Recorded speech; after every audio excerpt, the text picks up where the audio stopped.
My name's Mark Roberts and I build wooden surfboards. I'm really of a background that I did 3D design at college and then I did boat building, and I'm a really keen surfer. I'm very much at heart a designer, so I really love taking something and rethinking about how it's been built. And when I first started building surfboards, I really enjoyed the fact that you can just buy some materials and you can just make them. And then I sort of quite quickly started asking questions like, why is it built like that, rather than sort of progressing with the evolution of shapes.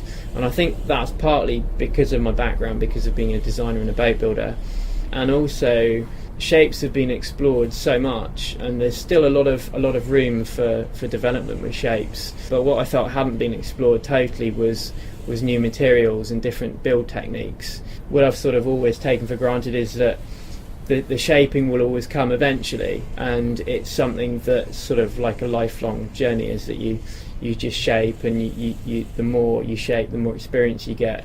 The core of them is a foam core, an EPS core, but the idea of the surfboards is that it's quite a build, so the outside of the surfboard is fairly strong and durable, and the inside of the surfboard is really just a shaping medium, and it's really the wood that just provides the strength. The tradition of wooden surfboards really started with the ancient Hawaiians, and that was the very first wooden surfboards that got made, and they used to literally chop down trees and surf them.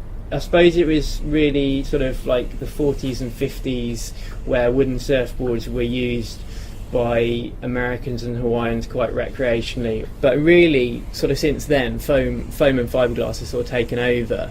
But just lately, within the past few years, there's definitely been a resurgence in wooden surfboards, but quite a lot of it is sort of marrying old sort of techniques with new technologies and stuff. Pretty much every board's different, especially with a wooden surfboard.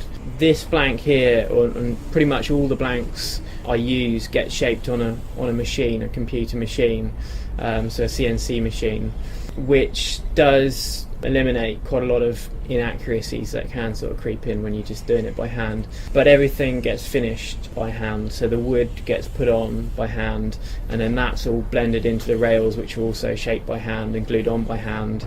Generally for the rails I've been using oak and ash, and it's Cornish grown oak and ash, which is really nice. I can just go literally down the road and go to the sawmill that pretty much chops it down and go and get it cut up and sawn right there.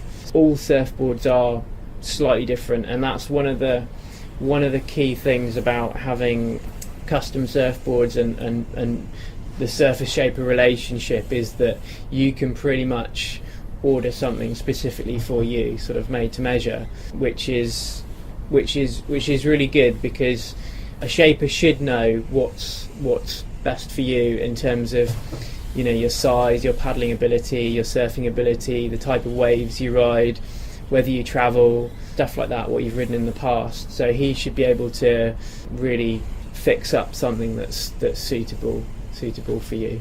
It's quite a lot of hours, and that's something I've tried to bring down, because although, you know, it's nice to make, you know, a real artisan handcrafted product, people still want it to be within a budget and for them to be able to afford it and not just feel that they have to stick it on the wall, that it's fully surfable.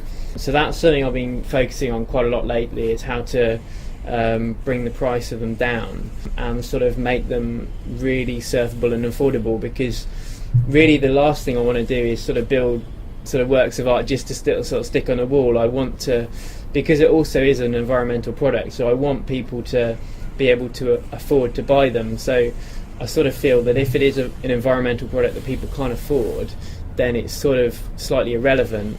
I always say it takes about a week to make a board. That's how long it should take at the moment, but it always takes a little longer than that.